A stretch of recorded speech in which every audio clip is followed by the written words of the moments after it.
রাস্তার টোকাই থেকে এখন ঢাকা শহরে 3টি হোটেলের মালিক তিনি।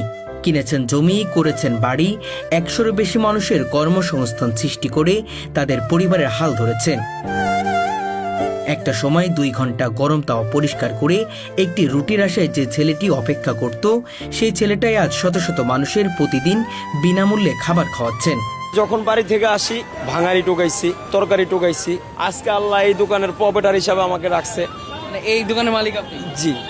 নিজের জীবনের তীব্র অভাবানটন, না খেয়ে থাকার কষ্ট তাকে শিখিয়েছে ক্ষুধার যন্ত্রণা কতটা ভয়ঙ্কর হতে পারে। তাই আজ তার হোটেলে কেউ যদি বলে আমার টাকা নেই, তাকে ফিরিয়ে দেওয়া হয় না, বরং সম্মানের সাথে বসিয়ে খাওয়ানো হয়। আমরা একটা তাওয়া মাজতাম, একটা তাওয়া মাইজা পরিষ্কার করলে 3 ঘন্টা লাগতো একটা তাওয়া পরিষ্কার করতে। তারপরে আমাদেরকে 2টা পরোটা দিত। আর এখন আমরা তো তাওয়া মাজন ছাড়াও খাবার দেই, কারণ আমি এই খাবারের কষ্টটা করছি। এইটা আমি বুঝি যে আসলে খাবারের কি কষ্ট। যে ছেলে প্রতিদিন 30 টাকার চাকরি দিয়ে জীবন শুরু করেছিল, সেই ছেলেই আজ মাসে 10 লাখ টাকার বেশি বেতন দিচ্ছেন কর্মচারীদের। আলহামদুলিল্লাহ, আমাদের এখন 3টা হোটেলে মিলে প্রায় 100-এর উপরে শ্রমিক কাজ করছে। আপনার প্রতি মাসে বেতন আসে প্রায় 10 লাখ টাকার মতো। অসহায় মানুষের জন্য প্রতি মাসে আমাদের 1.5 থেকে 2 লক্ষ টাকা বাজেট। অথচ তার জীবনযাপন এতটাই সাদামাটা যে তাকে দেখে বোঝার উপায় নেই তিনি 3টি হোটেলের মালিক। প্রতিদিন তিনি নিজেই হোটেলে এসে কর্মচারীদের সাথে কাঁধে কাঁধ মিলিয়ে কাজ করেন। কখনো টেবিল মুছছেন, কখনো খাবার পরিবেশন করছেন, আবার কখনো নিজ হাতে রুটি বানাচ্ছেন। মালিক হয়েও তিনি যেন একজন সাধারণ কর্মচারী, সবার আপনজন।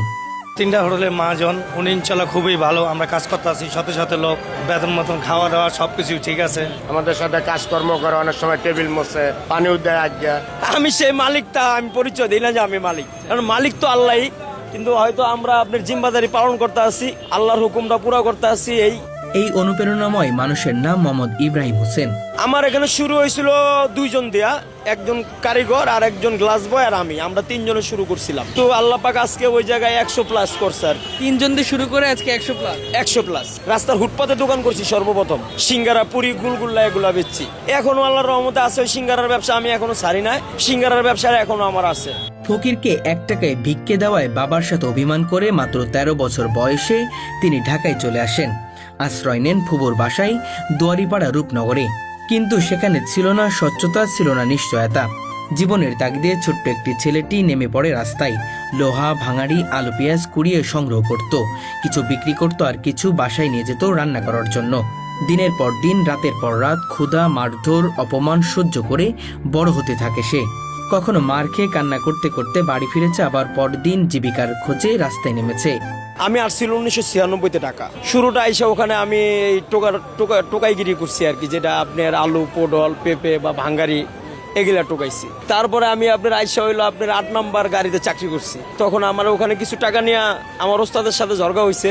পরে আমি নাইমা যায় আপনার এই আল্লাহদান হোটেলে কাজে লাগছি 1998-তে। 1998 সালে তার জীবনে আসে এক নতুন মোড়।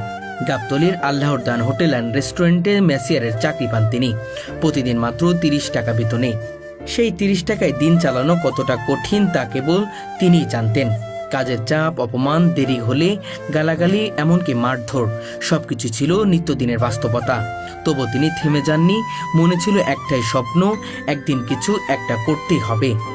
একটা কাস্টমারের গ্লাস দিতে দেরি হইলো, আমগরে বকা দিছে, আমগরে গায়ে হাত দিছে, কারণ একটু পানি দিতে দেরি হইলে তারা বকা দেয়। এরকম নির্যাতনের শিকার আমরা বহুত হয়েছি, আমরা অনেক মার খেয়েছি। কাস্টমারের পরোটা দিতে দেরি হইলে আমাদেরকে অনেক মারছে।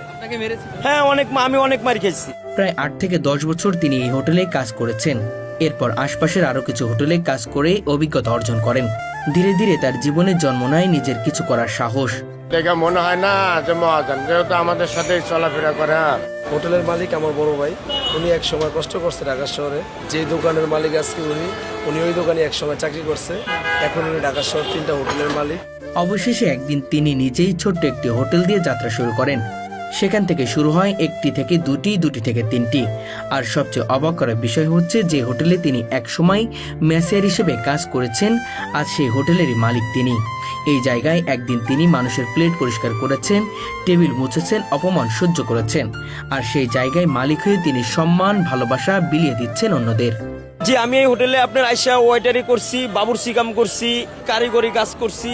এই হোটেলের থেকে আজকে আমি এই হোটেলের মালিক। এটা আমি বলি না, কিন্তু মানুষে বলে, আল্লাহ যে করছে এটাই হলো সত্য কথা। আচ্ছা, তার এই যাত্রা শুধু সফলতার গল্প নয়, একটি ধৈর্য, পরিশ্রম আর আত্মবিশ্বাসের এক জীবন্ত উদাহরণ। আজ তার 3টি হোটেলে শতাধিক মানুষের কর্মসংস্থান হয়েছে। আমি এখন 3টা হোটেলের পরিচালনা করি আর কি। 3টে হোটেল মালিক। জি। প্রতিটি কর্মচারীকে নিজের পরিবারের সদস্য মনে করেন। তাদের সাথে তার সম্পর্ক মালিক কর্মচারী নয়, বরং বড় ভাইয়ের মতো। কেউ অসুস্থ হলে খোঁজ নেন, কেউ সমস্যায় পড়লে পাশে দাঁড়ান। না না, আমি এদেরকে কষ্ট দিই না, আমি এদেরকে মহব্বতের সহিত রাখি। আমার ছেলে মেয়ের জন্য মতো আমি এদেরকে পাশাপাশি সাপোর্ট করে রাখি।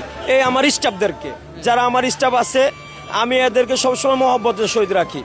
আমি যেই খাবারটা খাই ওদের সাথে ওরাও ওই খাবারটাই খায়। আর ওদেরকে আমি খুব মহব্বত করি। ওদের সুখ দুঃখে আমি ওদের খোঁজ খবর নেই। ওদের যদি টাকা পয়সা দরকার হয় আমি অ্যাডভান্সও তাদেরকে টাকা দিই। প্রতিদিন 100 জনেরও বেশি মানুষকে তিনি বিনামূল্যে খাবার খাওয়ান, যার জন্য মাসে 2 থেকে 3 লাখ টাকা খরচ হয়। কিন্তু এই ব্যয়কে তিনি কখনো অপচয় মনে করেন না, বরং এটাকেই তিনি নিজের জীবনের সবচেয়ে বড় অর্জন মনে করেন। 24 ঘন্টা আমাদের এখানে বিনামূল্যে খাবার পাবেন আপনি। যেই কোনো লোক যার কাছে টাকা নাই তার জন্য আল্লাহর দান রেস্টুরেন্টে খাবার আছে। আর কিছু না পারলেও ডিম দেওয়া হলেও তাকে আমরা দুগা ভাত খাওয়ানোর চেষ্টা করি।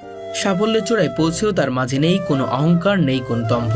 তিনি বিশ্বাস করেন তার জীবনে যা কিছু অর্জন সবই মহান আল্লাহর রহমত। 5 ওয়াক্ত নামাজ, সততা ও নিষ্ঠা, এই 3টিকেই তিনি জীবনের মূল মন্ত্র হিসেবে ধারণ করেন। এটা আমার কাছে 1000 কোটি গুণ আল্লাহ আমার পাওয়ার তৌফিক দিছে যে আসলে আমি এটা এর যোগ্য আমি না আসলে, কিন্তু আল্লাহ পাক আমার যোগ্যতা দিছে। আমি এই জন্য শুকরিয়া আল্লাহর প্রতি, আলহামদুলিল্লাহ। নিজের বাবা মাকে হজ করানো ছিল তার সবচেয়ে বড় স্বপ্ন, সেটাও তিনি পূরণ করেছেন। আলহামদুলিল্লাহ, পরিবার সংসার নিয়ে আল্লাহর রহমতে আমি ভালো আছি। আমার মা বাবা হজ করছে। আমার সবচেয়ে বড় চাওয়া পাওয়া ছিল আল্লাহর কাছে যে আমার মা বাবার আমি বড় হজে পাঠাবো, কিন্তু আল্লাহর রহমতে আমি ওইদিকেও সাকসেস হয়েছি, পাঠাইয়া দিছি। আমার মা বাবা 2017 সালে বড় হজ করে আইছে। আল্লাহর রহমতে আমি খুশি। মোহাম্মদ ইব্রাহিম হোসেনের এই গল্প আমাদের শেখায়, জীবন যতই কঠিন হোক, ধৈর্য আর চেষ্টা থাকলে একদিন সফলতা আসবেই। আপনার আমাদের স্টাফের ডিউটি হলো 12 ঘন্টা, কিন্তু আমরা ডিউটি করছি হলো 16 ঘন্টা। আমি এখনও আপনার 14 ঘন্টা ডিউটি করি। বেলা 4টা 5টায় আসি দোকানে, আবার ভোর 6টা 7টা দোকান থেকে যাই। রাস্তার টোকাই থেকে শুরু করে 3টি হোটেলের মালিক হওয়া, এটা কোনো সাধারণ গল্প নয়, এটি এক অসাধারণ অনুপ্রেরণা। তিনি প্রমাণ করে দিয়েছেন সততা, পরিশ্রম আর আল্লাহর উপর ভরসা থাকলে শূন্য থেকে শিখরে পৌঁছানো সম্ভব।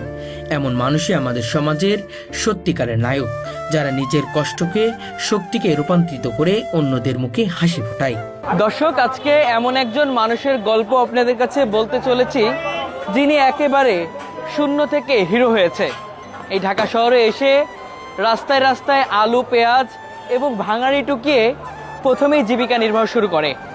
আর এখন তিনি এই ঢাকা শহরের মতো জায়গায় 3টি হোটেলের মালিক, করেছেন বাড়ি, করেছেন গাড়ি এবং শত শত মানুষের কর্মসংস্থান সৃষ্টি করেছে। দর্শক, আজকে সেই মানুষের গল্পই আপনাদের কাছে তুলে ধরবো, সঙ্গে থাকবেন। আলহামদুলিল্লাহ, আসলে শূন্য থেকে হিরো এটা আল্লাহ পাকই করছে। আমাকে এই পর্যন্ত আনছে একমাত্র আল্লাহ পাক। অতীত, বর্তমান, ভবিষ্যৎ এগুলো মানুষের মনে রাখতে হয় যে আমি অতীতে কি ছিলাম। পড়া দিতে দেরি হয়েছে, ভাত দিতে দেরি হয়েছে, হ্যাঁ এই জন্য আপনার কাস্টমার বিরক্ত হয়ে আমাদেরকে মারছে, এটা আমরা মাইনা নিচ্ছি। ওই কথাগুলো মনে পড়ে যখন মানুষের অসহায় দেখি, তখন মনে পড়ে। আমি আপনার যখন করছি, আপনার এই যে আলু টোকাইছি, পটল টোকাইছি, পেঁয়াজ টোকাইছি, এগুলা আপনার অনেকজন টাকা নেয় খাবারের জন্য আসে, তখন আমার এটা মনে পড়ে। মার খাইছেন কখনো? হ্যাঁ, মার খাইছি। আমি এক দোকান থেকে যেমন একটা পেঁয়াজ সামনেতে ধরছি, পড়ে গেছে পেঁয়াজটা, অথচ আমরা ধরছি, তার জন্য আমাদেরকে মারছে। ক্ষুধার্ত যার আছে, যার ক্ষুধা আছে, সে অনেক কষ্টতে থাকে, কিন্তু অনেকের কাছে লজ্জাও চাইতে পারে না।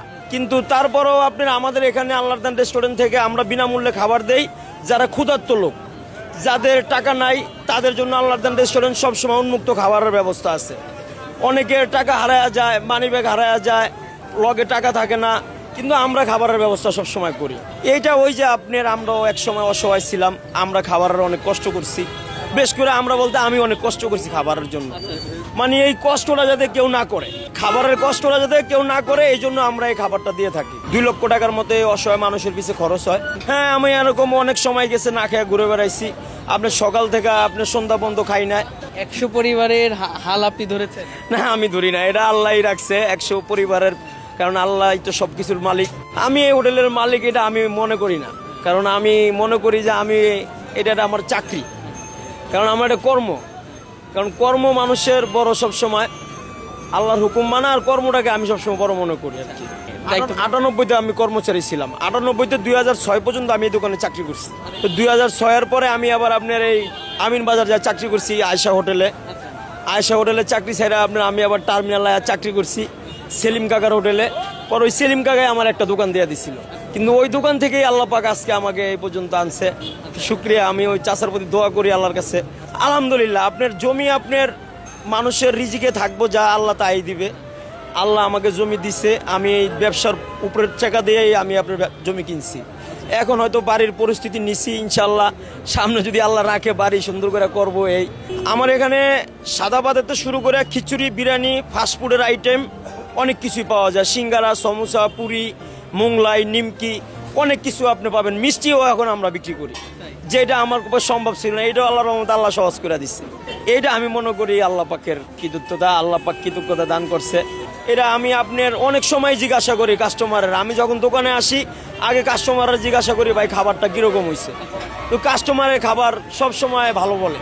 যে আমরা আপনার এই খাবারের প্রতি খুব নজরদারি করি, সব খাবারের প্রতি আমাদের নজরদারি আছে যাতে আমাদের খাবারটা ভালো হয়। এই জন্য আমরা সবসময় আমাদের বাবুর্চি, আমাদের কারিগর সবদের সাথে আমরা পরামর্শ করি যে এই খাবারটা এইভাবে হইলো, এটা এইভাবে নয়, এইভাবে হইলে ভালো হয়। সবাই এইভাবে আমরা পরামর্শ করে কাজ করি। ধৈর্য, চেষ্টা, পরিশ্রম যার ভিতরে থাকবে সে একদিন না একদিন ডেভেলপ হবে ইনশাল্লাহ। আমার শেষ ইচ্ছা হইলো আল্লাহর ঘর বাইতুল্লাহ জিয়ারত করা, আমার রাসূলের রওজা মুবারকের সামনে দাঁড়ায় সালাতু সালাম পেশ করা। এই একটা চাওয়া আল্লাহর কাছে আমার। আর একটা চাওয়া হইলো অসহায় মানুষের পাশে দাঁড়ানো, যাদের কেউ নাই, হয় দুনিয়াতে বা আখেরাতে। আর কোনো কিছু চাওয়া নাই আমার। আল্লাহ আমার সব ইচ্ছা পুরা করছে।